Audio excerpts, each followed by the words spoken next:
welcome to the deep dive. Today we're going to be taking a deep dive into a practice session for the IELTS speaking test. Yeah, a mock speaking test. Exactly. It's really about simulating a realistic test experience, so you can get a feel for the flow of the test and the types of questions you might be asked. It's like a dress rehearsal before the big day. That's a great way to put it. So, without further ado, let's jump right in. Are you ready? Absolutely. Let's do it. All right.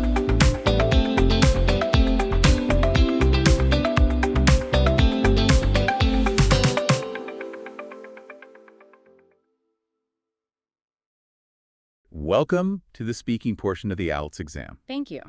Okay, let's start with some questions about your work and study. Do you work or study? Right now, I'm a full-time student at university. Okay. I'm working towards a degree in environmental science. And can you tell me a bit about your work?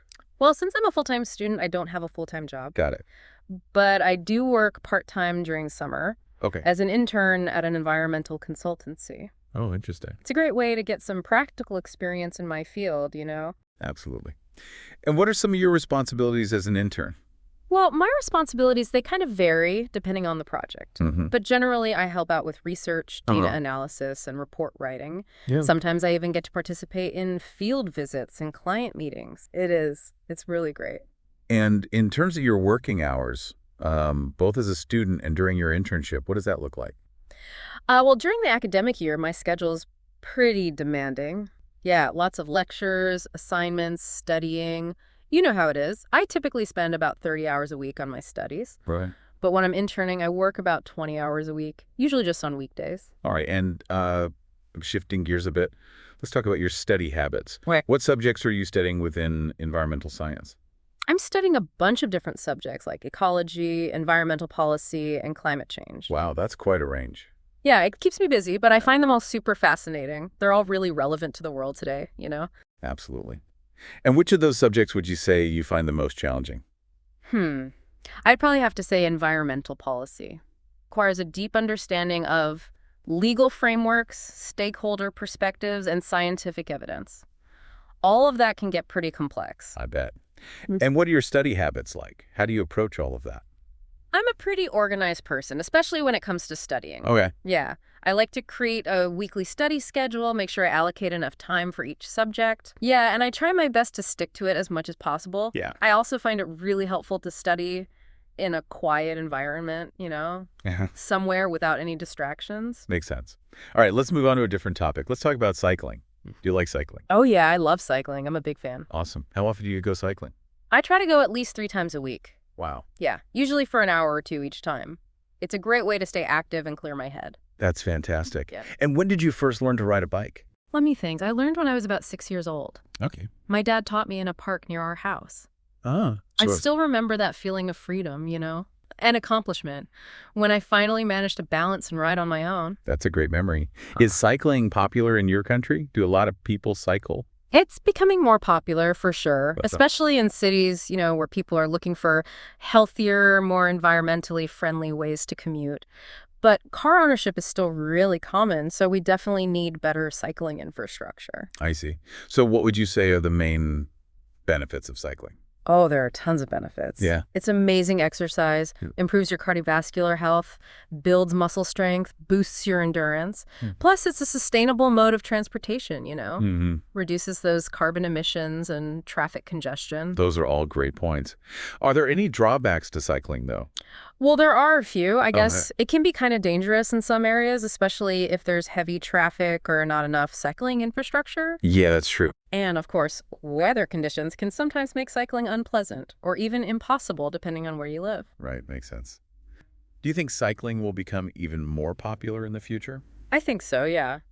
As cities put more money into cycling infrastructure and promote it as a healthy, eco-friendly way to get around, I think it'll definitely keep gaining popularity. Plus, there's that growing awareness of climate change, right? And more people want to live sustainably. So Yeah, that's a really good point. I think those factors will all contribute to its growth. Okay, great. Let's move on to the next section of the exam. All right, so now let's move on to part 2 of the speaking test. Okay. In this part, you'll have 1 minute to prepare to speak on a given topic, Okay. and then you can speak for up to 2 minutes. Got it. So I'm going to give you a prompt now. Mm-hmm. And you can take a minute to jot down some notes and gather your thoughts. That's good. All right, here's your prompt. Describe a friend of yours who has strong opinions.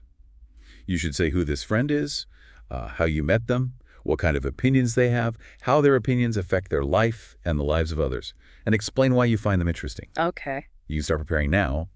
I'll let you know when the minute is up. All right. Okay, that's 1 minute. Go ahead and start whenever you're ready. So I have this friend named Jake, and he's known for his strong opinions, that's for sure. We actually met during our first year of university in an environmental science class. Hmm. We hit it off pretty quickly, you know. We both had a shared passion for the environment, and we're really concerned about climate change. I see. And Jake's opinions, they're particularly strong when it comes to environmental issues. Okay. He's a big advocate for sustainability, renewable energy, and reducing our carbon footprint. He really believes that everyone has a responsibility to make choices that, minimize their impact on the environment. His opinions often lead him into some pretty lively debates, too. He's not afraid to challenge the status quo or speak his mind, even if it means going against what's popular. Right. His strong convictions, they inspire some people, and they definitely rub others the wrong way, but, well, you can't deny that he's a thought-provoking guy, and he definitely has an influence on people around him. Interesting. And how do his opinions affect his own life, would you say? Oh, they have a huge impact. He's a vegan, he avoids using single-use plastics, and he always chooses to cycle or take public transportation whenever possible. Wow. He really puts his beliefs into practice. Yeah, definitely. He's also really active in environmental organizations, volunteers his time and resources to raise awareness and make a difference. That's great. And why do you find him interesting? Well, I find Jake interesting because he's a true example of someone who walks the talk, Yeah. He doesn't just talk about environmentalism, he actually lives it. His passion is contagious, and his commitment to his beliefs, it challenges me to think about my own actions and how they affect the world. That's a really great point. Okay, thank you for sharing that. Now let's move on to part 3, where we'll discuss some topics related to opinions and discussions. Right. So, why do you think it's important for people to discuss ideas with their friends? Well, I think discussing ideas with friends is really important for personal growth and intellectual development. It gives us a chance to share our perspectives, challenge our own assumptions, and really broaden our understanding of complex issues. Absolutely. How do you think those kinds of discussions can contribute to our learning and growth as individuals? When we have thoughtful discussions with friends, we're exposed to different viewpoints and ways of thinking, right? And that can help us see things from a new angle. We might identify blind spots in our own reasoning, consider alternative solutions, and ultimately develop more nuanced and informed opinions. That makes a lot of sense. Yeah. At what age do you think children start to form their own opinions? That's a tough one. It's hard to say for sure, but I think children start forming opinions gradually as they develop their cognitive and social skills, Maybe around the age of 5 or 6, they start to express preferences and make choices based on their own observations and experiences. Interesting. Why do you think there are often differences of opinion between children and their parents? Well, I think differences of opinion are bound to happen between children and their parents. It's kind of inevitable. It comes from generational gaps, changing social norms, and that natural process of, kids becoming their own people. Yeah, that's true. Children are influenced by their peers, the media, and their own experiences, which can be very different from what their parents went through, right?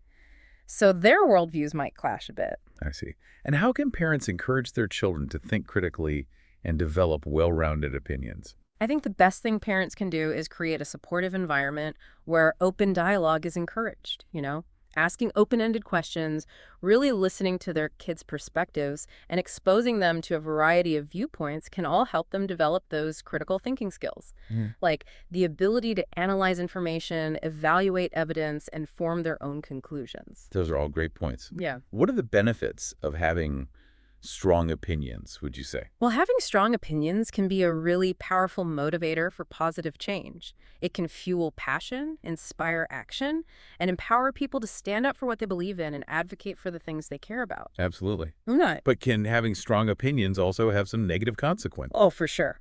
While they can be a force for good, they can also lead to conflict and division if they're not balanced with empathy, respect for others, and a willingness to listen to different viewpoints. That's an important point to remember.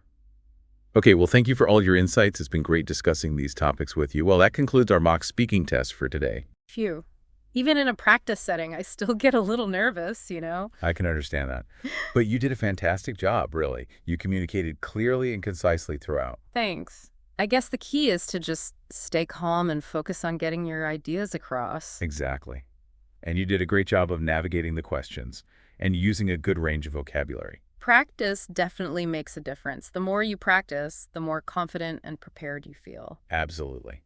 Now, for our listeners out there who are getting ready for the IELTS speaking test, keep in mind that this was just a quick snapshot of the format and types of questions you might encounter. It's really helpful to familiarize yourself with the structure and flow. For sure. And as you prepare, focus on expanding your vocabulary, practicing your pronunciation, and making sure you can organize your thoughts in a clear and logical way.